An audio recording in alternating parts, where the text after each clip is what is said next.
Prions le Seigneur. Père Céleste, merci pour cette journée, pour chaque personne qui est ici et pour les familles représentées, pour les amis. Seigneur, nous te remercions pour la grâce que tu nous fais de vivre dans ce monde, et non seulement de vivre dans ce monde tout seul, mais de vivre avec toi, de réaliser que tu es là, de réaliser que tu es avec nous. Et Seigneur, nous voulons te demander que ce matin, tu puisses parler à nos cœurs, parler à nos intelligences, parler à notre volonté, pour qu'après cette étude, Seigneur, nous pouvons nous lever, nous engager davantage à toi et vivre pour toi. Que nous puissions dire, Seigneur, d'une sincérité profonde et réelle, oui, prends tout, Seigneur. Prends tout. Je m'abandonne à toi. Au nom de Jésus. Amen.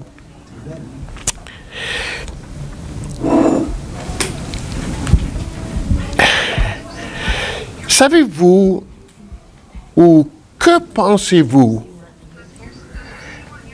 est la chose qui influence le plus un enfant qui est jeune et qui grandit? Quelle est la chose la plus importante? Les parents, OK, Bob, Robert, c'est vrai, mais quelqu'un peut avoir les parents et ne pas avoir les parents. Et donc, si on dit qu'est-ce qu'un parent ne fera pas ou qu'est-ce que le parent fera pour vraiment endommager la vie de son enfant en grandissant, ça sera quoi? De ne pas lui donner de l'amour, oui, là il faudrait le définir. De ne pas l'éduquer, c'est sûr et certain. Il faut apprendre à l'enfant à devenir un adulte dans la vie. Quel problème est-ce que vous croyez que les psychiatres, les psychologues et les psychanalystes travaillent le plus? Le quoi? L'enfance, oui, mais les parents, mais quelle est la chose qui est travaillée le plus chez les parents par rapport à l'enfant? Non. L'abandon. L'abandon. On nous dit qu'aujourd'hui, chez les familles, surtout chez les garçons, parce que probablement c'est la littérature que j'ai lue et j'ai eu de l'expérience avec le plus, c'était la question de l'abandon du père envers l'enfant. L'abandon du père dans le foyer est énorme pour influencer certainement les garçons, mais aussi les filles. Et si nous parlons de l'abandon du père, il faut aussi parler de l'abandon de la mère. Dans ma vie, à un moment donné, j'ai été très malade au point qu'on m'a envoyé dans un hôpital à Los Angeles pour être dans l'hôpital pendant un mois où on me traitait. Et j'étais avec beaucoup d'autres personnes qui, disons, souffraient de la même chose que moi, dans le sens que ils avaient besoin d'être soignés, point de vue ici et point de vue ici. Et nous avions régulièrement ce qu'on appelait une séance où nous pratiquions la psychothérapie, mais en jouant les scénarios et des rôles qu'on a vécu dans notre enfance et qui nous ont tellement influencés. Je dirais que 9 sur 10 des personnes qui étaient à l'hôpital avec moi et qui jouaient ces scénarios souffraient de ce qu'on appelait de l'abandon. Certainement, quelques-unes souffraient de l'abandon pire que d'autres, Mais vraiment, le problème en priorité, en premier, était le problème de l'abandon. Lisons, s'il vous plaît, dans l'Épître de Thessaloniciens et le chapitre 2 et le verset 14. 1 Thessaloniciens et le chapitre 2 et le verset 14.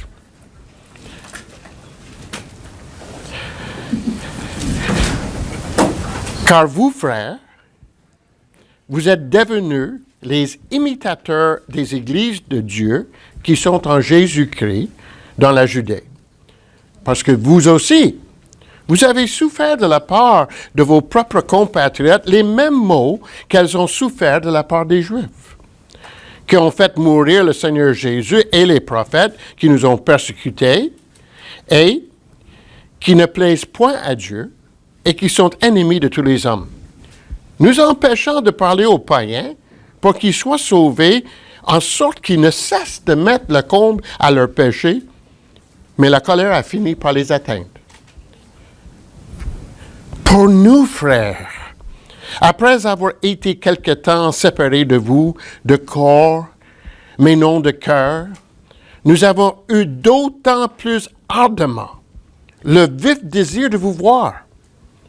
Aussi voulions-nous aller vers vous. Du moins, moi, Paul, une et même deux fois, mais Satan nous en a empêchés. Quelle est en effet notre espérance ou notre joie ou notre couronne de gloire? N'est-ce pas vous aussi devant notre Seigneur Jésus lors de son avènement? Oui, vous êtes notre gloire et notre joie. C'est pourquoi, impatients que nous étions et nous décidant à rester seuls à Athènes, nous envoyâmes Timothée, notre frère, ministre de Dieu dans l'Évangile de Christ, pour vous affermir et vous exhorter au sujet de votre foi, afin que personne ne soit ébranlé au milieu des afflictions présentes. Car vous savez vous-même que nous sommes destinés à cela. Et lorsque nous étions auprès de vous, nous vous annoncions d'avance que nous serions exposés à des afflictions, comme cela est arrivé et comme vous le savez. Aussi, dans mon impatience, j'envoyais quelqu'un pour m'informer de votre foi, dans la crainte que le tentateur nous vous ait tenté et que nous n'ayons travaillé en vain. Mais Timothée, récemment arrivé ici de chez vous, nous a donné de bonnes nouvelles de votre foi et de votre amour, et nous a dit que vous avez toujours de nous un bon souvenir, désirant nous voir comme nous désirons aussi vous voir. En conséquence, frères, dans nos angoisses et nos épreuves, nous avons été consolés à votre sujet à cause de votre foi. Car maintenant, nous vivons, puisque vous demeurez fermes dans le Seigneur. Quelles actions de grâce, en effet, nous pouvons rendre à Dieu à votre sujet pour toute la joie que nous éprouvons à cause de vous devant notre Dieu. Nuit et jour, nous le prions avec une extrême ardeur de nous permettre de vous voir et de compléter ce qui manque à votre foi. Que Dieu lui-même, notre Père et notre Seigneur Jésus, aplanisse notre route pour que nous allions vers vous et que le Seigneur fasse croître et abonder l'amour que vous avez les uns pour les autres et pour tous, à l'exemple de celui que nous avons pour vous. Qu'il affermisse vos cœurs pour qu'ils soient irréprochables dans la sainteté devant Dieu notre Père, lors de l'avènement de notre Seigneur Jésus, avec tous ses saints.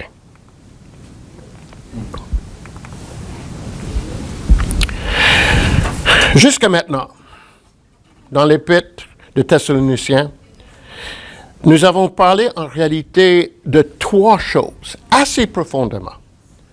La première chose, c'est la vision de Paul pour les Thessaloniciens qui devient la vision pour toutes les églises, incluant la Renaissance. C'est la vision... Quoi? Oh, merci. La vision de faire les imitateurs qui deviennent les modèles qui forment encore les imitateurs. Ça, c'est la vision. Pour accomplir cette vision, il y a une mission qui nous est donnée. Et cette mission, c'est de faire, de former et de multiplier les disciples. Donc, pour devenir l'Église que Dieu veut, il faut que nous nous appliquions à notre mission qui est de faire, de former et de multiplier les disciples. Pour le faire, il y a deux groupes de participants. Il y a des modèles, et les modèles, ils font trois choses. Ils s'introduisent, ils s'engagent et ils parrainent les disciples. Pour que vraiment nous puissions faire et multiplier les disciples, ça prend les modèles qui décident de s'introduire dans la vie des gens, qui s'engagent envers ces gens et qui prennent le rôle et les responsabilités des parents envers ces gens. Et ils font ça envers le deuxième groupe de personnes qui sont les imitateurs. Et les imitateurs ont 5 responsabilités.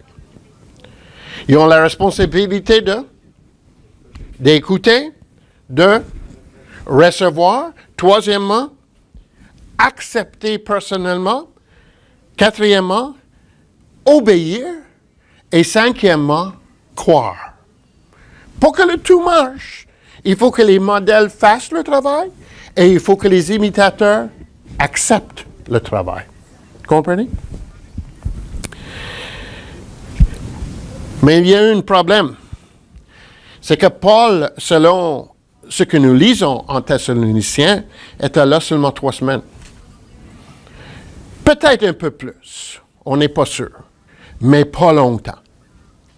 Et donc, il a dit, mais voilà, il faut que je parte à cause de la persécution. Il s'est rendu dans une autre ville qui s'appelle Bérée.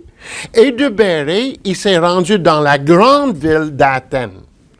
Mais à Athènes, il s'inquiétait beaucoup pour les Thessaloniciens, parce qu'ils ne savaient pas ce qui est arrivé avec eux depuis qu'ils avaient été chassés de chez les Thessaloniciens. Et donc, est-ce qu'ils sont encore là? Est-ce qu'il croit encore? Est-ce qu'il continue dans la foi?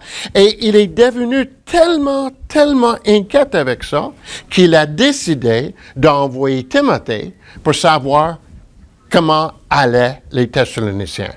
Parce qu'il avait peur. Il avait peur que les Thessaloniciens considèrent qu'ils étaient abandonnés de la part de l'apôtre Paul. L'apôtre Paul a compris. Une personne qui devient chrétien, qui est baptisée et qui veut grandir dans le Seigneur, a besoin de l'aide. Et il ne faut jamais les abandonner. Il ne faut jamais les abandonner. En réalité, qu'on ait l'âge de Bill ou qu'on ait l'âge de Yushi, on a tous besoin des personnes qui servent de mentors envers nous afin que nous puissions grandir de la façon que le Seigneur veut. Il ne faut jamais que nous nous sentions abandonnés. Paul a décidé qu'il fallait avoir un processus de suivi. Et dans ce processus de suivi, il a décidé de leur enseigner, dans la vie chrétienne, il faut faire face à la réalité. C'est un autre grand problème qui existe dans notre monde aujourd'hui. Mais chez les familles, nous voulons tellement garder nos enfants de tout problème, de tout malheur, de toute blessure, qu'à un moment donné, les enfants ne reconnaissent pas et les enfants ne sont pas formés pour faire face à la réalité. Mais c'est la même chose chez les chrétiens. Si nous enseignons une vie chrétienne qui n'est pas selon le vrai caractère d'une vie chrétienne, nous ne sommes pas en train de faire notre travail de parents envers les chrétiens, envers les disciples, pour qu'ils puissent faire face à la réalité. C'est quoi le caractère de la vie chrétienne? Je pense que je vous ai déjà dit, à un moment donné, on avait tellement de personnes dans les années 70 qui acceptent le Seigneur. Honnêtement, c'était comme si une personne entrait ici aujourd'hui pour la première fois, tout d'un coup, la force de l'Esprit était tellement forte que tout ce que nous avions à dire à cette personne, c'était bonjour, et la personne acceptait le Seigneur Jésus. Maintenant, j'exagère, mais pas beaucoup. Moi, j'ai déjà vu les soirées où les personnes sont entrées dans les études pour la première fois et avant qu'ils rentrent chez eux le soir, on les avait baptisés. Parce qu'ils avaient cru. Mais je me rappelle dans ce temps que c'était tellement fort que les personnes acceptent le Seigneur que les gens commençaient à inventer les évangiles.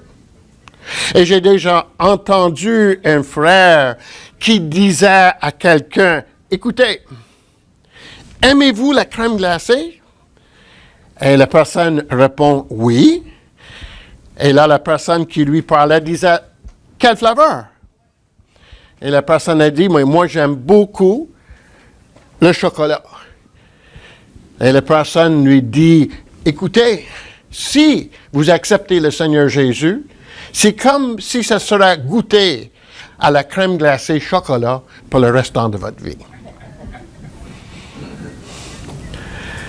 Exagéré, la personne a accepté le Seigneur juste en passant, mais on lui a appris d'autres choses après.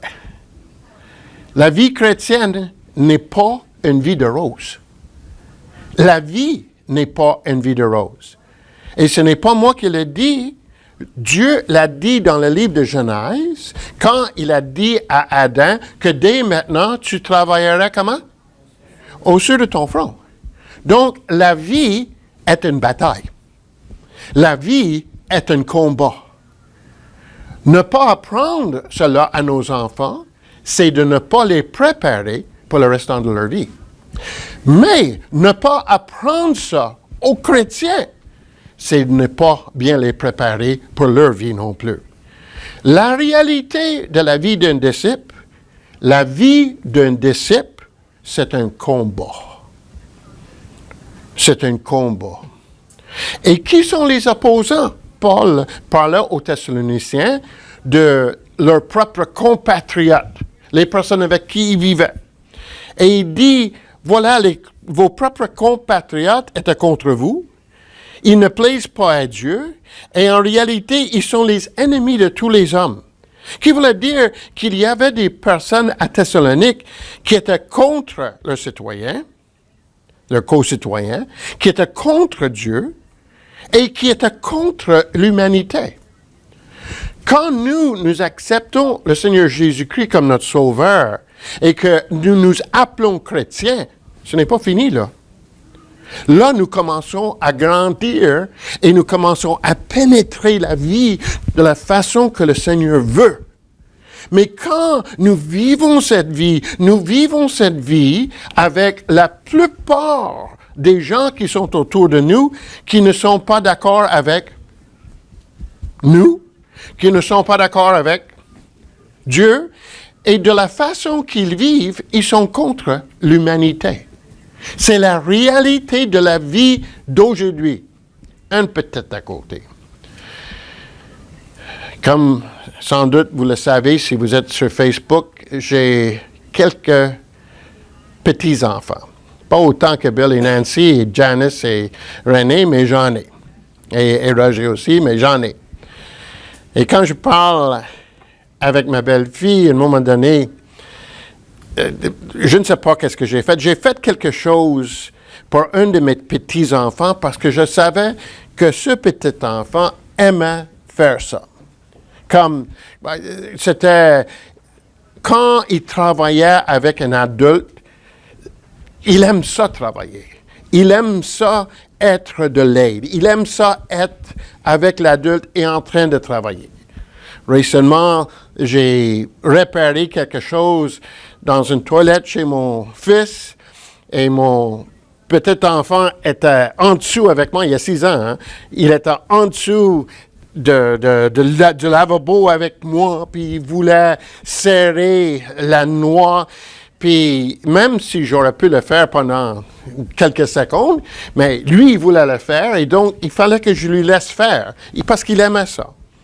Mais à un moment donné aussi, j'avais besoin de planter les bulbes autour d'un arbre devant chez nous et j'ai demandé au même petit garçon, petit-fils, de m'aider aussi. Puis il s'est donné à ça complètement. Mais les autres enfants sont venus quand je l'avais invité tout seul et les autres enfants voulaient aussi être impliqués. Puis moi, j'ai dit aux parents, non.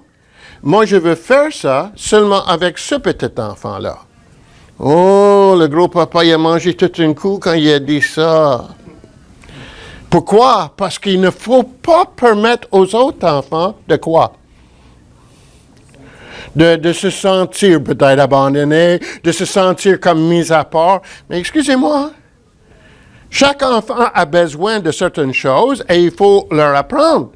Mais il faut apprendre aussi aux enfants que la vie ne leur donnera pas toujours les choses sur un cabaret, vrai ou faux. Et de penser qu'en les envoyant à l'école, les envoyant travailler, les envoyant jouer au football, au baseball, au soccer, au hockey ou quoi que ce soit, qu'ils vont être toujours traités comme si c'est le meilleur enfant au monde. C'est pas vrai.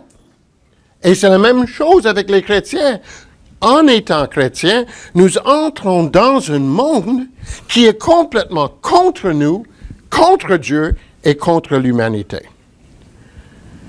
La Bible dit aussi que ces personnes-là, et ça c'est un principe très important, et je veux que vous le compreniez, Paul dit ils sont toujours en train de mettre le comble à leur péché. Et jusqu'à un certain point, ils sont en train de ramasser la colère. Cette expression « mettre le comble à leur péché », si nous lisons dans l'Ancien Testament et que nous lisons dans la vie d'Abraham, Dieu dit à Abraham, « Un jour, tu reviendras de l'Égypte, tu reviendras de la terre étrangère et tu habiteras ici dans cette terre et les autres tribus qui sont autour seront jugées. » Quand Moïse est sorti de l'Égypte plus tard, puis qu'il devait entrer dans la terre promise, Dieu lui a dit, on ne peut pas entrer tout de suite parce que le comble des péchés n'est pas encore sur les pays que vous allez vaincre dans le pays promis. Quand le comble de leur péché sera là, ce sera le temps de les battre et de les détruire. Il y a un principe ici. C'est que l'homme peut vivre contre les chrétiens, contre Dieu et contre l'humanité. Mais à un moment donné, quand l'homme, avec son péché, va trop loin, il est en train de ramasser ou il est en train de mettre péché sur péché, sur péché, sur péché, sur péché. Mais à un moment donné, il arrive le jugement. Et la colère de Dieu détruit ça. Nous avons vu ça dans l'Ancien Testament, nous avons vu ça avec les grands peuples, les grandes nations, nous avons vu ça avec Hitler. Nous avons vu ça avec Mussolini, si vous voulez. Nous avons vu ça avec Idi Amin. Nous avons vu ça à plusieurs reprises. Où, vraiment, le péché contre les chrétiens qui étaient persécutés, le péché contre Dieu, le péché contre l'humanité, Dieu décidait, à un moment donné, il va falloir que je l'arrête. Et sa colère tombe. Et moi, je regarde ce qui arrive avec ISIS en Europe. Et ils sont en train de persécuter les chrétiens et les tuer de façon horrible. Ils sont en train d'être contre Dieu, à mon avis, selon ce que Dieu dit, que ce soit dans la Bible ou que ce soit dans le Coran. Et ils sont en train d'agir d'une façon qui est contre toute l'humanité. Ils sont en train de ramasser le comble de leur péché. Puis à un moment donné, la colère de Dieu va tomber sur eux. C'est une réalité. Et la colère de Dieu, selon ce que nous voyons dans le Nouveau Testament, n'est pas quelque chose seulement pour la fin des temps. C'est quelque chose qui peut arriver dans notre temps. Donc, penser que Dieu ne voit pas ce qui arrive dans ce monde, ce n'est pas vrai. Dieu voit. Et il arrive un moment où le péché est à son comble et la colère de Dieu tombe. Les personnes qui sont contre Dieu, ils peuvent utiliser la mort, ils utilisent l'exclusion et ils empêchent l'évangélisation. Dieu voit ça. Quand nous, comme chrétiens, nous allons dans ce monde et nous voulons vivre en tant que chrétiens, nous allons faire face à ceux qui ne sont pas d'accord avec nous. Mais il faut réaliser que Dieu est avec nous, il juge, mais aussi il nous aide. Il ne faut pas les abandonner. Et Paul, quand il a parlé aux Thessaloniciens, dans ce qu'il a dit dans les versets 17 à 20, dans 1 Thessaloniciens 2, il y a 4 choses qu'il leur enseigne. Il dit, même si nous ne sommes pas présents avec vous, vous êtes dans nos pensées. Et donc, il a répété aux Thessaloniciens, nous ne sommes pas là, mais vous êtes toujours là, chez nous. Vous êtes toujours ici chez nous. Il désirait toujours être présent avec eux. Ce n'était pas quelqu'un qui était tanné d'être avec les Thessaloniciens. Il cherchait les moyens pour être présent avec eux.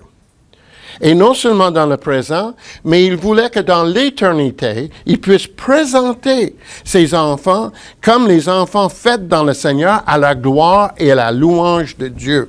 Mais qu'est-ce que ça veut dire?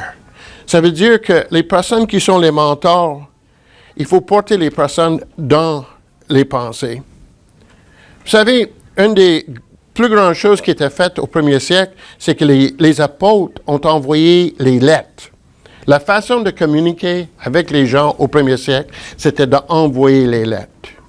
Je ne sais pas si aujourd'hui, vous n'aimez pas ça, recevoir les textes, les courriels, et peut-être même de temps en temps, une lettre par ce qu'on appelle slow mail, le courrier de chenille, qui vient pas tellement vite. Mais nous aimons recevoir les nouvelles de ceux qui nous sont proches, de ceux que nous aimons. C'est parce que c'est inné en nous de savoir, voilà, on a besoin de savoir qu'il y a des gens qui pensent à nous, même si ces gens ne sont pas là. Quand j'étais pas jeune chrétienne, j'avais quelques années dans le Seigneur, j'ai rencontré un homme qui s'appelait Ralph Challis. Puis nous avons eu un très, très bon temps ensemble. Nous sommes devenus les amis. Puis Ralph, il avait un livre noir. Il l'utilisait à tous les jours. Un livre qui était vraiment usé à coton. Au coton. Et dans ce livre se trouvaient ses pensées depuis des années. Et dans ce livre, il y avait une liste des personnes pour qui il priait à tous les jours. Puis il m'a fait honneur de dire, Leslie, tu es dans mon livre. Et moi, je sais qu'il a prié pour moi parce qu'il était de Europe. Il a prié pour moi pendant des années parce que d'autres me l'ont dit aussi. Mais seulement de savoir qu'un tel homme de Dieu pensait assez à moi pour dire, Leslie, tu es dans mon livre, je prie pour toi continuellement. Et chaque fois qu'il y avait quelqu'un de l'Europe qu'il connaissait, qui venait ici à Montréal, il faisait exprès pour leur dire, si vous rencontrez Leslie, dis-lui bonjour et que je pense toujours à lui et que je prie toujours pour lui. Et quand quelqu'un est proche de nous, j'ai encore un autre mentor qui est en Californie, avec qui Loulou et moi, nous sommes très proches. Il vieillit maintenant, il n'est pas bien, il est malade. Qu'est-ce que vous pensez que Louise et moi, nous voulons? Nous voulons être présents avec lui. Et nous cherchons tous les moyens pour être présents avec lui. C'est très important. La présence les uns avec les autres est important pour pouvoir faire face à la réalité de ce que c'est la vie chrétienne.